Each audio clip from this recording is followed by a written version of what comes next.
Patoja e vjetër. Vjeshta fillon të ftohtë Jepi zëtë vetëm. dhe unë po nxjerr nga garderoba ime rrobat e dimrit. Në fund, e varur si kujtim i lodhur, qëndron ajo, patoja e vjetër.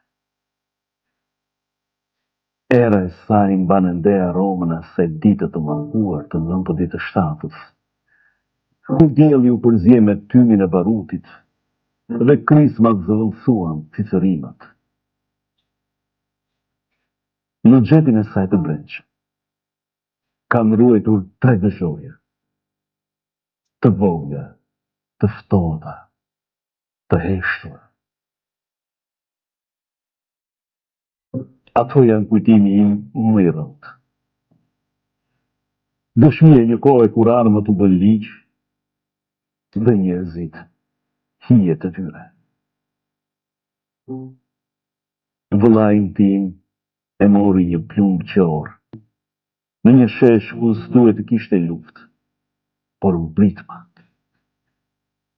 Unë shkova, e mblodha, me duart që më dridheshin, dhe pallton që tani i mbaj si dëshmi të gjallë mbi supet e kujdesës. Që atëherë,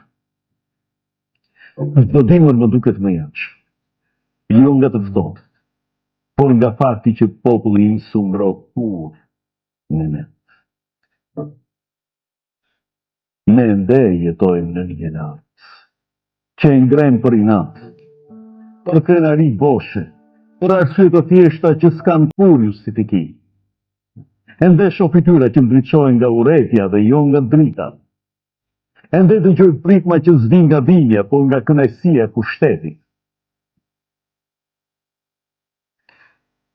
Patoja ime e vjetër më pyet ndonjëherë, pse e mbaj? Ndoshta sepse nuk dua ta harroj. Ndoshta sepse çdo rrugë e saj është një rrëfim i pashkruar për një komb që plagën e kthen në krenari dhe dhimbjen në zakon. Por unë nuk dua të pajtohem me këtë. Nuk dua që plumbat e djeshëm të vazhdojnë të udhëheqin jetën tona sot.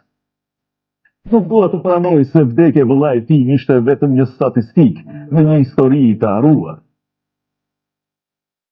Ndaj e mbaj pato, si protestë, si kujtim, si revolte e heshtë.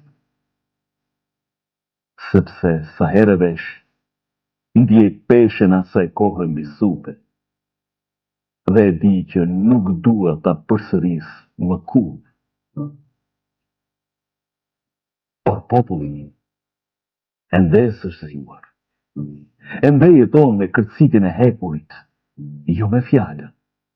Ende i tremet paqes më shumë se luftës.